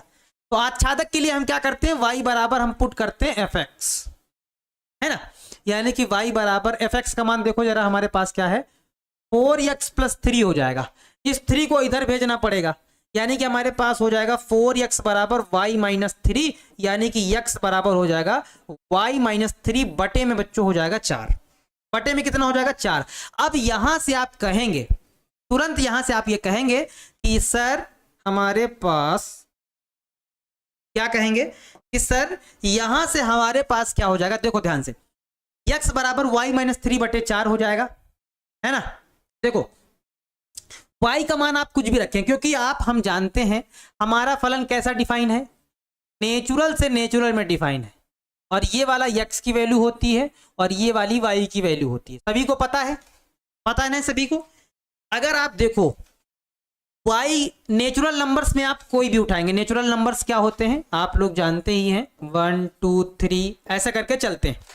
तो आप y का मान लो 2 उठा लिए, मान लो 2 उठा लिए, या मान लो 1 उठा लिए, या मान लो 4 उठा लिए, 4 ले लेते हैं, मान लो 4 उठा लिए नेचुरल्स नंबर में, यहाँ 4 रखेंगे। तो जरा देखो यहाँ जब 4 रखेंगे तो 4 - 3 बटे 4, 4 में 3 घटाएगा 1 बटे 4, 1 बटे 4। यक्स का मान कितना आएगा 1 बटे 4। क्या यक्स नेचुरल नंबर में होगा, नहीं होगा, क्योंकि यक्स भी तो नेचुरल नंबर है, यक्स भी तो ऐसा ही होगा 1 2 3 4 करके।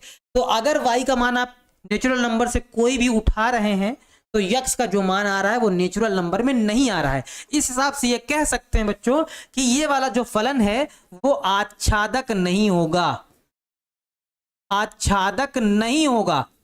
क्यों नहीं होगा, आप यहां रीजन दे सकते हैं कि ये जो वैल्यू है, ये जो वैल्यू आ रही है कौन सी ये जो वैल्यू आ रही है ये नेचुरल नंबर में बिलोंग नहीं करेगी। जब नेचुरल नंबर में बिलोंग नहीं करेगी तो सर ये आच्छादक ही नहीं होगा, सर ये आच्छादक नहीं होगा। तो अभी आपने कंडीशन बताई, आच्छादक अगर नहीं है तो फिर एफ इनवर्स निकालना संभव ही नहीं है। यानी कि यहां से कौन सा ऑप्शन सही होगा, डी वाला, यानी कि एफ इनवर्स इसमें संभव नहीं होगा, परिभाषित नहीं हो सकता, यानी कि एफ इनवर्स निकाला नहीं जा सकता। ये बात आप जान लो, क्योंकि आच्छादक नहीं है इस वजह से यहां से एफ इनवर्स निकाला नहीं जा सकता। जो बच्चे ऊपर वाले ऑप्शन टिक कर रहे थे भाई उनका गलत हो जाएगा, याद रखना, याद रखना, नहीं फिर गड़बड़ कर दोगे, ठीक है, याद रखना इस चीज। चलो देखो आगे, नेक्स्ट अगला, यदि a बराबर हमारे पास 1 2 3 निम्नलिखित में से फलन हमारे पास f a से a में है। बच्चों यहां से जरा देखो, जरा हमारे पास फलन क्या है a से a में है, ध्यान से देखना बच्चों, फलन क्या है a से a में है, यानी कि हम इसको पहले लिख लेते हैं 1 2 3 1 2 3। आप ध्यान से देखो फलन a से a में है, ये वाला भी a है, ये वाला भी a है, इस तरह से फलन डिफाइन है, ध्यान देना। अब ये कह रहा है कि बताओ प्रतिलोम फलन प्राप्त नहीं होगा, कब प्रतिलोम फलन प्राप्त नहीं होगा, ये बात को जरा ध्यान से देखना है। 1 1 2 2 3 3, यानी कि 1 का 1 से है, 2 का 2 से, 3 का 3 से है, एक ही भी है, आच्छादक भी है, यानी कि इस केस में तो प्राप्त हो जाएगा। कहने का मतलब इस वाले में तो हो जाएगा, होगा, बिल्कुल होगा। 1 2 2 1 3 1, यहां पे बच्चों नहीं होगा, क्यों? अब आपको बता दें यहां पे क्यों नहीं होगा, जरा देखो ध्यान से, इस बात को जरा ध्यान से समझना, क्योंकि देखो 2 का भी 1 से कनेक्शन हो गया, 3 का भी 1 से हो गया, तो एक ही तो रहा ही नहीं, बहु एक ही हो गया। देखो 1 का 2 से है, यानी कि 1 का 2 से है, ऐसा कनेक्शन है। फिर कह रहा है 2 का 1 से, यानी कि 2 का 1 से है, इसका इससे है। फिर कह रहा है 3 का भी 1 से है, 3 का भी 1 से है, ये हो गया। 2 और 3 का दोनों का एक ही हो गया, 1 का 2 से हो गया, 3 अकेला रह जाएगा उस केस में। उस केस में 3 अकेला रह जाएगा, यानी कि आच्छादक नहीं होगा। आच्छादक नहीं होगा तो इसी फलन में क्या है कि हमारा जो है प्रतिलोम फलन निकाला नहीं जा सकता, क्योंकि इस केस में फलन हमारा आच्छादक नहीं होगा। क्योंकि देखो 2 का वंश है, 3 का वंश है, इन्हीं 2 फलनों का एक ही से कनेक्शन हो गया, है ना। बात समझ गए ना आप? ये बात हम जो समझाना चाह रहे हैं आप समझ गए कि नहीं समझ गए? समझ गए कि नहीं समझ गए? बताओ 1 2 3 1 2 3 जो बात हम समझाना चाह रहे थे आप समझ गए कि नहीं समझ गए? जरा देखो, ये कुछ ऐसा है, 3 अकेला रह जाएगा तो ये वाला फलन हमारा आच्छादक नहीं होगा, और जब फलन आच्छादक नहीं होगा तो फिर इनवर्स संभव नहीं है, यानी कि प्रतिलोम फलन संभव नहीं है। ठीक है, तो बी वाला आंसर बच्चों बिल्कुल करेक्ट हो जाएगा। चलो देखो नेक्स्ट, अगला बच्चों प्रश्न देखो जरा हमारे पास कौन सा है, ये वाला है, जरा देखो ध्यान से। कह रहा है द्वारा प्रदत्त फलन है तो एफ ऑफ एफ का मान बताओ। बच्चों जो बच्चे एफ ऑफ एफ का मान निकाल सकते हैं जल्दी से बता दीजिए भाई, एफ ऑफ एफ का मान कैसे हम लोग निकालते हैं। जरा याद करो, एफ ऑफ एफ वाली कंडीशन हमने कैसे सिखाई है, इसको हमने बताया कि ऐसे आपको लिखना है, बताया है लिखना। हमने फिर बताया एफ एक्स को उठा के यहीं पे चिपका दो, यानी कि एफ एक्स का मान यहीं पे अगर चिपकाओगे तो ये रहा, क्या हो जाएगा 3 माइनस एक्स क्यूब की पावर 1/3। ये हमारे पास कुछ ऐसा हो जाएगा। अब फलन में जहां जहां यक्स दिखेगा, क्योंकि ये फलन है, जहां जहां यक्स दिखेगा वहां वहां ये मान रखा जाएगा।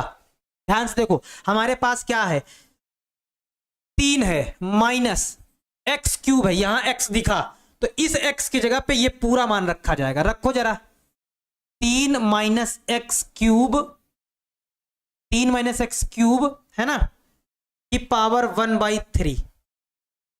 ये सिर्फ यक्स की जगह पे मान रखा गया, इसकी भी पावर 3 है तो 3 लगा देंगे, फिर पूरे की पावर 1/3 है तो पूरे की पावर 1/3 लगा देंगे। ध्यान से समझना कैसे किया, ये वैल्यू सिर्फ यक्स की जगह पे रखी गई है, इस यक्स की जगह पे इतना मान चिपकाया, एक्स का क्यूब था तो क्यूब लिखा, पूरे की घात 1/3 थी तो 1/3 लिख दिया। अब इसको सॉल्व करके बताना है आप लोगों को, जल्दी से बताओ सॉल्व करके, तो क्या हो जाएगा सर 3 हो जाएगा। यहां जरा देखो यहां क्या हो जाएगा, क्योंकि पावर के ऊपर पावर लगी तो 3 से 3 कट जाएगा, तो यहां हमारे पास बचेगा 3 और माइनस माइनस प्लस हो जाएगा, एक्स क्यूब हो जाएगा, और पूरे की पावर कितनी है 1/3 हो जाएगी। ये माइनस का 3 प्लस का 3 कट जाएगा, हमारे पास बचेगा क्या, हमारे पास बचेगा एक्स क्यूब की पावर 1/3 हो जाएगा, फिर पावर से पावर कट जाएगी यानी कि एक्स आ जाएगा। तो एफ ऑफ एक्स की वैल्यू कितनी होगी, सिर्फ एक्स होगी, यानी कि बच्चों हमारा सी वाला आंसर बिल्कुल करेक्ट हो जाएगा। ठीक है, सी वाला आंसर बच्चों बिल्कुल हमारा करेक्ट हो जाएगा, ये वाला आंसर बिल्कुल सही हो जाएगा। बताओ कितने बच्चों को ये वाला समझ में आया है, एक बार हमको बता दो कि हाँ सर हमको ये वाला क्वेश्चन समझ में आया है अच्छे से। और इसको हमने क्लास में भी डिस्कस किया था, क्लास में भी इसको हमने समझाया था, ऐसा नहीं है कि हमने क्लास में नहीं बताया। इस वाले प्रश्न को हमने क्लास में भी बताया था। एफ ऑफ एक्स के बहुत सारे प्रश्न, एफ ऑफ एक्स के, जी ऑफ एक्स के बहुत सारे प्रश्न हमने प्रैक्टिस करवाए, है ना, करवाए ना, बताइए सर। टारगेट बोर्ड का एप्लीकेशन लैपटॉप में डाउनलोड कैसे करें?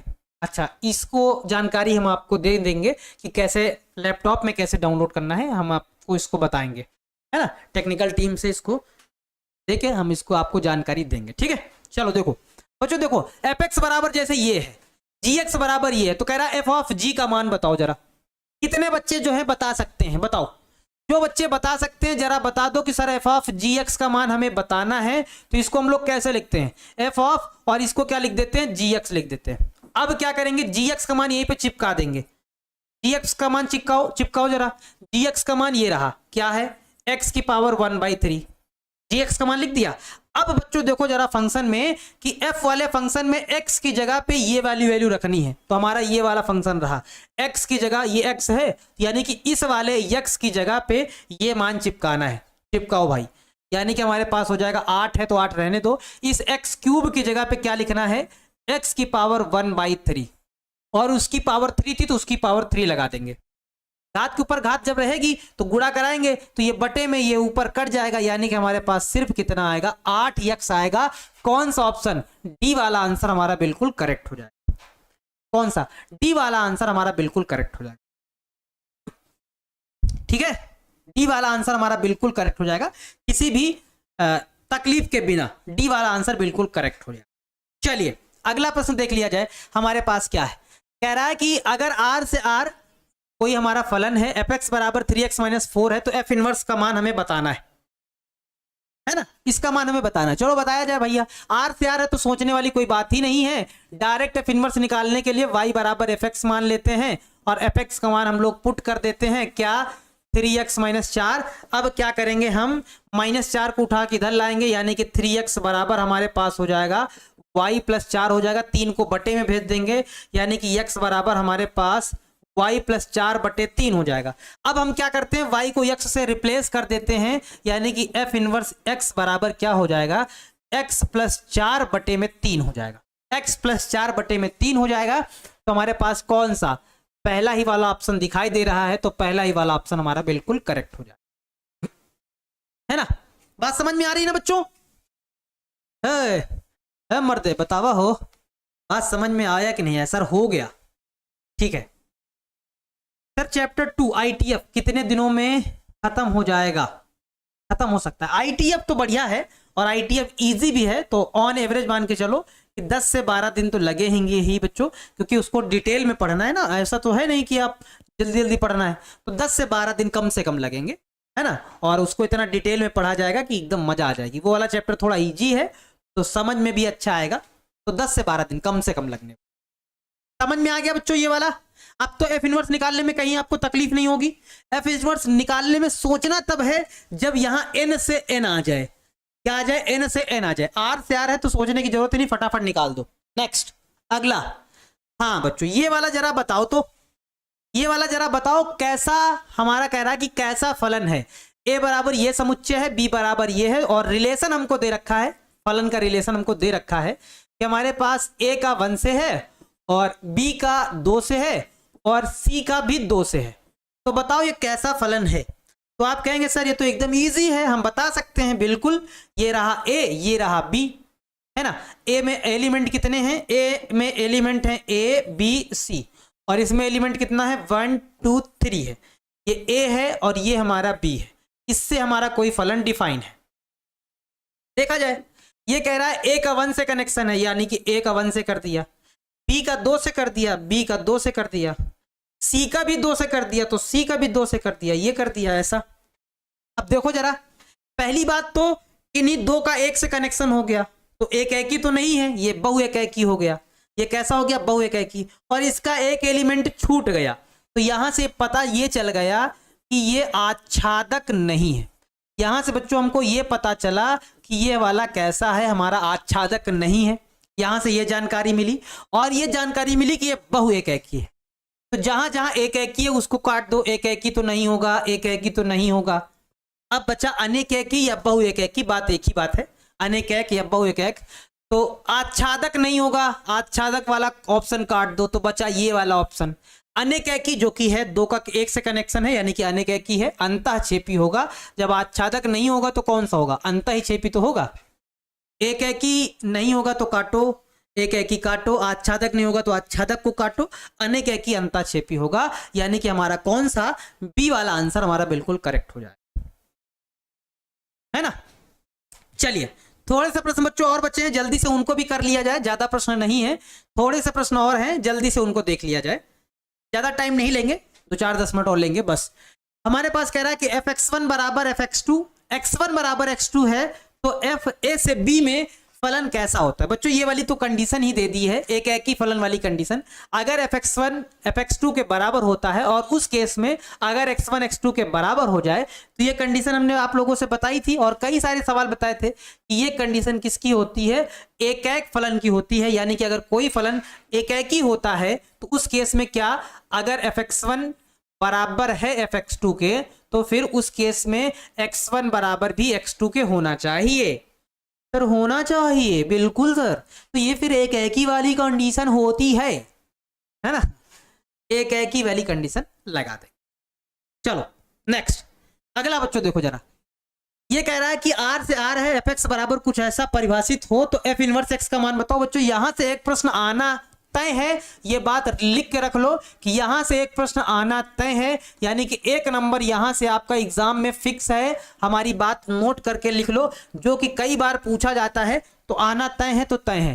ध्यान से देखो कैसे निकालोगे।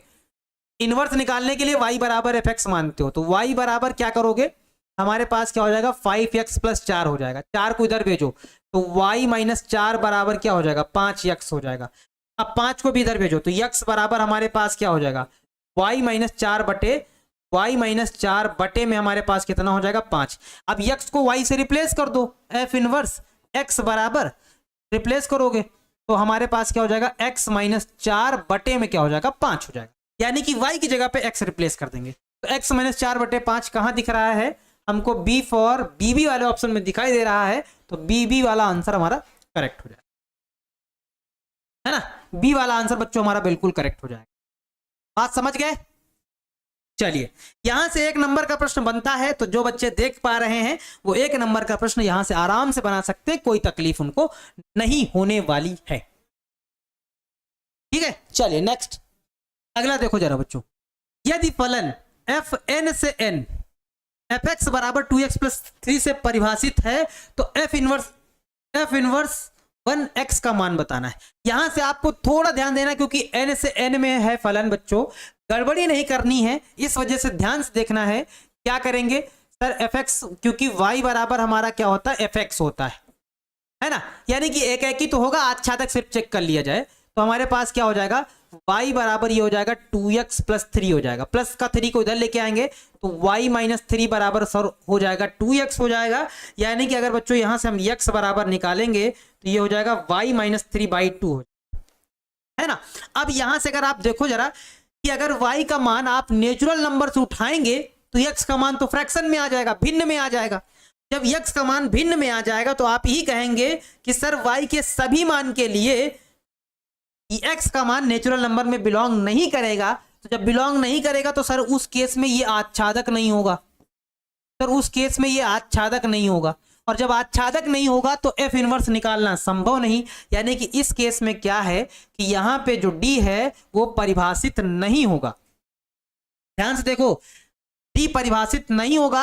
हमने बताया था n से n में ध्यान रखना, जो बच्चे b तुरंत देख के टिक कर दे रहे हैं उनका गलत हो जाएगा, फटाफट गलत हो जाएगा, क्योंकि यहाँ नेचुरल नंबर है। यहाँ पे आप y का मान कुछ भी लें, 1 लेंगे, 2 लेंगे, 3 लेंगे तो x का मान बटे में आ जाएगा, जबकि यहाँ कह रहा है नेचुरल नंबर होना चाहिए, क्योंकि ये वाला x की वैल्यू होती है और ये वाली हमारी y की वैल्यू होती है। तो नेचुरल नंबर का कोई वैल्यू उठाएंगे तो नेचुरल नंबर ही आना चाहिए, जो कि यहाँ नहीं आएगा। तो हर एक मान नेचुरल नंबर में बिलोंग नहीं करेगा, और जब बिलोंग नहीं करेगा तो यहां से f इनवर्स क्या हो जाएगा परिभाषित नहीं हो जाएगा। ठीक है, परिभाषित नहीं हो जाएगा। चलिए नेक्स्ट अगला देखो जरा। अगला नेक्स्ट क्वेश्चन कौन सा है हमारे पास, ये है, इसका प्रतिलोम फलन बताना है। जल्दी से बताओ भाई, इसका प्रतिलोम फलन सिर्फ बताना है, तो भैया हल करना पड़ेगा y बराबर fx करके। इसको जल्दी से हल करके बताओ भैया प्रतिलोम फलन क्या होगा, x - 1 बटे में हमारे पास क्या हो जाएगा x + 1 हो जाएगा। हमें यहां से x का मान निकालना है, तो क्या करना पड़ेगा, इसको इधर गुणा करना पड़ेगा। क्या हो जाएगा हमारे पास, ये हो जाएगा xy + y बराबर x - 1 हो जाएगा। क्योंकि हमें x का मान निकालना है तो इसको इधर और इसको इधर लेके जाना पड़ेगा। ये इधर आएगा तो हमारे पास ये हो जाएगा xy माइनस का x बराबर 1, यहाँ पे माइनस का 1 है, माइनस का 1 माइनस का y, ऐसा कुछ हो जाएगा। दोनों में x कॉमन ले लेंगे तो यहां से हमारे पास क्या हो जाएगा y - का 1 हो जाएगा, बराबर माइनस का हमारे पास क्या हो जाएगा, माइनस कॉमन ले लेंगे तो हमारे पास हो जाएगा y + 1 हो जाएगा बटे में, है ना। बटे में अभी नहीं, अब बटे में चला जाएगा तो x बराबर हमारे पास क्या हो जाएगा माइनस का y + 1 हो जाएगा, बटे में हमारे पास क्या हो जाएगा y - 1 हो जाएगा। अब बच्चों ये क्या करेंगे, माइनस से इसका साइन बदल देंगे, यानी कि इसमें माइनस कॉमन लेंगे। नीचे वाले में ध्यान देना, नीचे वाले में हम माइनस कॉमन लेंगे तो हमारे पास क्या हो जाएगा, x बराबर हो जाएगा y + 1, y + 1। नीचे वाले में जब माइनस कॉमन लेंगे तो ये पलट जाएगा, ऐसे हो जाएगा, यानी कि 1 माइनस का y हो जाएगा, है ना। इस माइनस से ये माइनस कट जाएगा, यानी कि x बराबर हमारे पास क्या हो जाएगा y + 1 बटे में 1 माइनस का y हो जाएगा, है ना। अब एफ इनवर्स के लिए बच्चों क्या करते हैं हम लोग, रिप्लेस कर देते हैं। तो रिप्लेस कर देंगे एफ इनवर्स x बराबर क्या हो जाएगा, तो हमारे पास हो जाएगा x प्लस 1 अपान में हो जाएगा 1 माइनस का x प्लस 1 अपान में 1 माइनस x हो जाएगा, है ना। x प्लस 1 अपान में 1 माइनस x हो जाएगा। तो कौन सा ऑप्शन सही हो जाएगा, x प्लस 1 अपान में 1 माइनस x, यानी कि ए वाला ऑप्शन हमारा बिल्कुल करेक्ट हो जाएगा। ए वाला आंसर हमारा यहां पर बिल्कुल करेक्ट हो, ठीक है। बात समझ में आ गया। चलो नेक्स्ट अगला क्वेश्चन। उम्मीद करते हैं कि आप लोगों को अच्छे से समझ में आ गया होगा, ठीक है। कोई दिक्कत है तो आप बता सकते हैं कि सर एकदम बढ़िया। देखो ऐसे पक्षांतर करके हम लोग सॉल्व कर लेंगे, यहां माइनस कॉमन ले लेंगे तो काम बन जाएगा। चलिए अगला प्रश्न बच्चों देख लिया जाए, है ना। हमारे पास क्या कह रहा है, यदात क्या लिखा हुआ है, कुछ मिस्टेक हो गई क्या। यदि लिखा है कि f जो है फंक्शन डिफाइन है r से r, एक फलन हो, तो f इनवर्स r से r प्राप्त होगा यदि f क्या होता है, अभी हमने बताया था। f इनवर्स तभी निकालना संभव है कि जब हमारे पास फलन एकैकी और आच्छादक दोनों हो। तो अगर एकैकी अंतःक्षेपी है तो प्रतिलोम फलन नहीं निकाला जा सकता, सिर्फ आच्छादक है तो नहीं निकाला जा सकता। एकैकी आच्छादक होना चाहिए, प्रतिलोम फलन तभी संभव है जब हमारा फलन कैसा होना चाहिए, एकैकी भी और आच्छादक भी, यानी कि यहां पे हमारा सी वाला आंसर बिल्कुल करेक्ट हो जाए, ठीक है। चलिए हाँ, ये वाला प्रश्न बच्चों जरा एक बार आप लोग भाई हमको बता दीजिए भाई, कितने बच्चे बना सकते हैं। ये संक्रिया वाला एक प्रश्न है, तो संक्रिया वाला एक प्रश्न देख लिया जाए, फिर आज की क्लास को फिर रोका जाए। एक प्रश्न जरा संक्रिया वाला देख लिया जाए। कह रहा है कि अगर हमारे पास प्रश्न ये है कि a एस्ट्रिक b बराबर a cube plus b cube इस प्रकार से परिभाषित है कि n में एक द्विआधारी संक्रिया O में निम्नलिखित में से कौन सा सत्य है। ये 2020 में पूछा गया है ना। तो ये आपको जरा बताना है कौन सा होगा। संक्रिया साहचर्य और क्रम विनिमय दोनों इसमें फॉलो करेगा। संक्रिया साहचर्य है किंतु क्रम विनिमय नहीं है, संक्रिया क्रम विनिमय है किंतु साहचर्य नहीं है ना। इनमें से कोई नहीं, यानी कि कौन सा ऑप्शन सही होगा ये आपको बताना है। चलो भैया देखा जाए भाई, बताना है तो बता दिया जाए, क्या दिक्कत है। पहले तो हम देखेंगे कौन सा क्रम विनिमय वाला। जो बच्चे बढ़िया से पढ़े थे कल क्रम विनिमय, उनको आज बहुत अच्छे से समझ में आएगा ये बात। जो बाइनरी ऑपरेशन कल अच्छे से सीख के आए थे उनको अच्छे से समझ में आएगा। हम इस क्वेश्चन को पूरा स्पष्टीकरण के साथ आपको समझाते हैं। देखो हमारे पास क्या दिया गया है, a एस्ट्रिक b बराबर दिया गया है a cube plus b cube, ऐसा कुछ दिया गया है। तो क्रम विनिमय नियम क्या कहता है कि a एस्ट्रिक b का मान बराबर होना चाहिए b एस्ट्रिक a के। कहने का मतलब ये बराबर होना चाहिए, a एस्ट्रिक b का मान b एस्ट्रिक a के बराबर होना चाहिए। तो देखो भैया जब हम a एस्ट्रिक b निकालेंगे तो हमारे पास आएगा a cube plus b cube, a cube plus b cube, यानी कि a की जगह पे हमें a ही रखना पड़ेगा और b की जगह पर हमें b ही रखना पड़ेगा, है ना। तो हमारे पास आएगा a cube plus b cube. और जब हम निकालेंगे क्या, b एस्ट्रिक a निकालेंगे, तो उस केस में बच्चों क्या होगा, उस केस में हमें इस संक्रिया में ध्यान देना, हमें इस संक्रिया में क्या करना पड़ेगा, इस संक्रिया में हमें क्या करना पड़ेगा, ध्यान दीजिएगा नहीं तो फिर मिस करेंगे आप लोग, ध्यान दीजिएगा। इस संक्रिया में हमें क्या करना पड़ेगा, हमें देखो a की जगह पे हमें क्या रखना है, a की जगह पे हमें रखना पड़ेगा, ध्यान देना, a की जगह पे हमें b रखना पड़ेगा और b की जगह पे हमें a रखना पड़ेगा। देखो ये रहा b, यानी कि a की जगह पे हमें b रखना पड़ेगा, b की जगह पे a रखना पड़ेगा। तो उस हिसाब से अगर a की जगह पे b रख देंगे तो हमारे पास हो जाएगा b cube plus a cube. क्या दोनों बराबर हैं? बिल्कुल बराबर हैं बच्चों, बिल्कुल बराबर हैं। a cube plus b cube बिल्कुल बराबर है b cube plus a cube का। भैया जोड़ने में कोई दिक्कत थोड़ी है, आप इसको ऐसे लिखें और चाहें तो ऐसे लिख दें a cube plus b cube बराबर a cube plus b cube, आप दोनों को ऐसे लिख सकते हैं। यानी कि यहां पर इस वाले कंडीशन में क्रम विनिमय है, ध्यान देना बच्चों, यहां से क्या है, यहां से ये क्रम विनिमय को तो फॉलो करेगा, यानी कि ये वाली जो संक्रिया है वो क्रम विनिमय को फॉलो करेगी। लेकिन क्या साहचर्य होगा कि नहीं होगा, जरा वो देख लिया जाए। साहचर्य जरा देख लिया जाए, साहचर्य वाली कंडीशन देख लिया जाए, क्या होगी कि नहीं होगी। अच्छा साहचर्य वाली कंडीशन क्या थी, साहचर्य वाली कंडीशन ये था कि अगर a एस्ट्रिक बी एस्ट्रिक सी बराबर होना चाहिए ए, उल्टा लिख दिए, ए एस्ट्रिक बी, ए एस्ट्रिक बी एस्ट्रिक सी बराबर होना चाहिए ए एस्ट्रिक बी एस्ट्रिक सी के। ये साहचर्य वाली कंडीशन थी। अगर ये दोनों बराबर आ जाएगा तो हम ये कहेंगे कि ये वाली कंडीशन साहचर्य वाली कंडीशन को भी फॉलो कर रही है ना। जल्दी से देखो बच्चों, जल्दी से देखो, बस थोड़ा सा प्रश्न रहेगा, फिर उसके बाद एक और बता के चैप्टर खत्म है ना। एक क्वेश्चन इसके बाद और उसके बाद पूरा चैप्टर खत्म हो जाएगा। बच्चों ध्यान से देखना, ध्यान से इस वाले कंडीशन को समझना।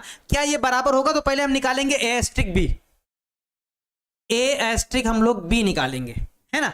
ए एस्ट्रिक बी निकालेंगे तो हमने बताया था ए की जगह पे ए, बी की जगह पे बी लिख देते हैं है ना। ए एस्ट्रिक बी निकालेंगे तो हमारे पास क्या आ जाएगा, ए क्यूब प्लस बी क्यूब आ जाएगा। फिर क्या निकालेंगे, हम निकालेंगे ए एस्ट्रिक बी एस्ट्रिक सी, यानी कि हम निकालेंगे ए एस्ट्रिक बी और क्या निकालेंगे, एस्ट्रिक सी निकालेंगे। ठीक है, चलो भैया, तो हमारे पास इसका मान कितना आया है, ए एस्ट्रिक बी का, इसका मान हमारे पास आया है क्या, A cube plus B cube, asterisk हमारे पास हो जाएगा सी। चलो रखा जाए भैया। हमारे पास स्टार्टिंग में फार्मूला कौन सा था, ये रहा, स्टार्टिंग में ये रहा। तो ए क्यूब की जगह पे ये इतनी वैल्यू पुट की जाएगी, बी क्यूब की जगह पे सी पुट किया जाएगा है ना। यानी कि हमारे पास क्या हो जाएगा, ए क्यूब प्लस बी क्यूब पूरे की पावर हो जाएगी 3 और प्लस हो जाएगा सी क्यूब। ये हमारा किसका मान निकल के आया, ये जो मान निकल के आया वो ए एस्ट्रिक बी एस्ट्रिक सी का मान निकल के। अब हमको क्या निकालना है, अब हमको निकालना है ये राइट साइड वाली कंडीशन, यानी कि ये वाली कंडीशन निकाल। इसको जरा आप निकालेंगे जब, तो आप ये कहेंगे सर यहां डायरेक्ट आप निकाल दीजिए ए एस्ट्रिक, जब बी एस्ट्रिक सी निकालेंगे तो यहां हमारे पास हो जाएगा बी क्यूब प्लस सी क्यूब हो जाएगा, सिंपल सा। जब दोबारा निकालेंगे तो ए की जगह पे ए ही रखा जाएगा, तो यानी कि हमारे पास यहां हो जाएगा ए क्यूब, और बी की जगह पे ये पूरा पार्ट रखा जाएगा, यानी कि बी क्यूब प्लस सी क्यूब की पावर 3 हो जाएगी। हो जाएगी ना, हो जाएगी कि नहीं हो जाएगी। अब यहां पे बच्चों देखो, क्या ये दोनों चीजें बराबर हैं, क्या ये वाला, क्या ये वाली वैल्यू, क्या ये वैल्यू के बराबर है, तो आप कहेंगे सर बिल्कुल बराबर नहीं है, क्योंकि यहां ए की जो हाईएस्ट पावर है वो 3 तक का 9, यानी कि यहां पर ए की हाईएस्ट पावर 9 हो जाएगी और यहां पे ए की हाईएस्ट पावर 3 है, यानी कि ये बराबर नहीं है। तो आप यहां से कहेंगे कि ए एस्ट्रिक बी एस्ट्रिक सी का मान बिल्कुल बराबर नहीं है, ए बिल्कुल बराबर नहीं है ए एस्ट्रिक बी एस्ट्रिक सी के, बिल्कुल बराबर नहीं है। तो यानी कि ये साहचर्य वाली कंडीशन को फॉलो नहीं करेगा, ये सिर्फ क्रम विनिमय है लेकिन साहचर्य नहीं है। तो ऑप्शन आपको कहां मिलेगा कि जो संक्रिया है वो क्रम विनिमय तो है किंतु साहचर्य नहीं है, यानी कि बच्चों यहां हमारा सी वाला आंसर बिल्कुल करेक्ट हो जाएगा। अच्छा, ये वाला क्वेश्चन आप अगर दूसरे है ना, तो यहां पे कौन सा, सी वाला आंसर सही हो जाएगा।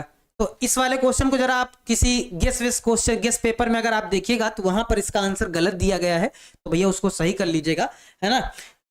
ये वाला क्वेश्चन हमारा संक्रिया क्रम विनिमय नियम को फॉलो करेगा लेकिन किंतु साहचर्य नियम को फॉलो नहीं करेगा, जो कि हमने सॉल्व करके आपको पूरा दिखा दिया है ना। तो ये बात भैया आप याद रखिएगा, ये हमारा साहचर्य नियम को फॉलो नहीं करेगा, क्रम विनिमय को तो फॉलो करेगा।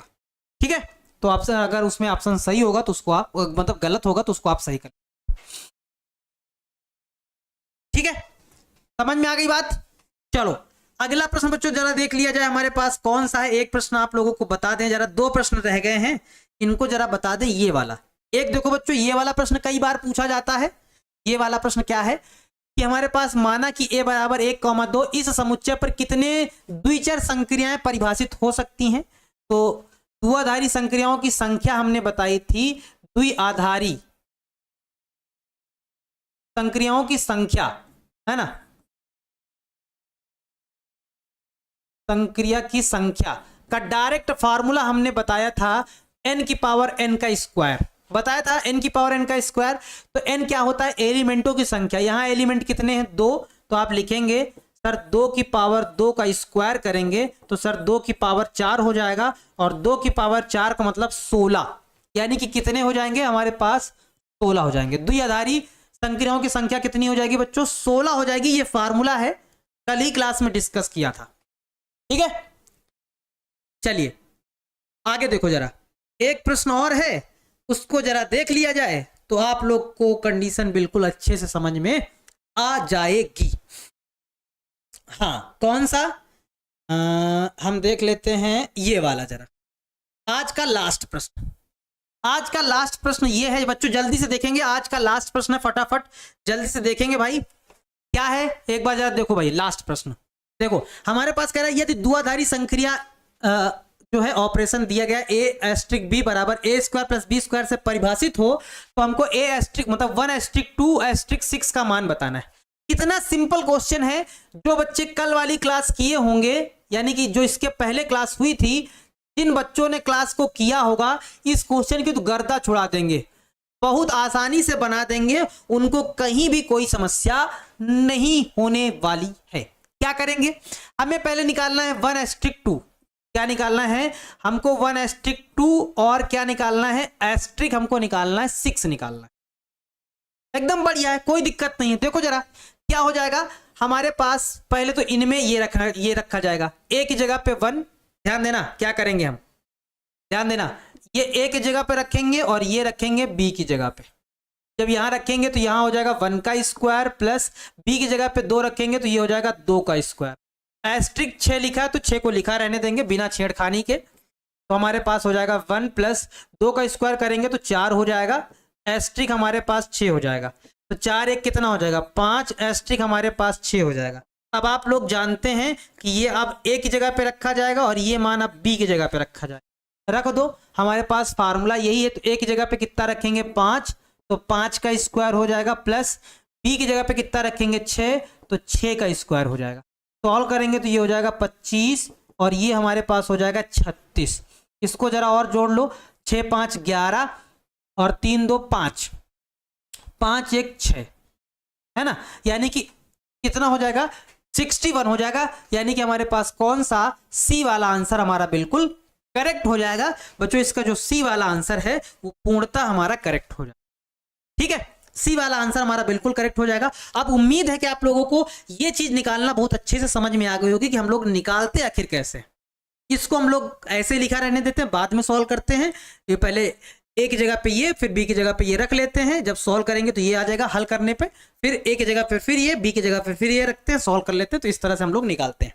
ठीक है, चलिए आज की क्लास को यहीं पे खत्म करते हैं। और ये क्वेश्चन अंत में आपको दे जाते हैं कि हमारे पास x एस्ट्रिक y बराबर दिया गया है 1 प्लस 12y प्लस XY दिया गया है, और आपको निकालना क्या है, 2 एस्ट्रिक 3 का मान आपको निकालना है और ऑप्शन में बताना है। तो ये वाला क्वेश्चन आपको घर में भैया सॉल्व करना है। आपको 2 एस्ट्रिक 3 का मान आपको बताना है कि क्या होगा, है ना। तो ये वाला क्वेश्चन सभी बच्चों के लिए होमवर्क के लिए है भैया, सभी लोग बनाने का प्रयास करिएगा। फिर मिलते हैं आप लोगों से कल नए चैप्टर के साथ, है ना।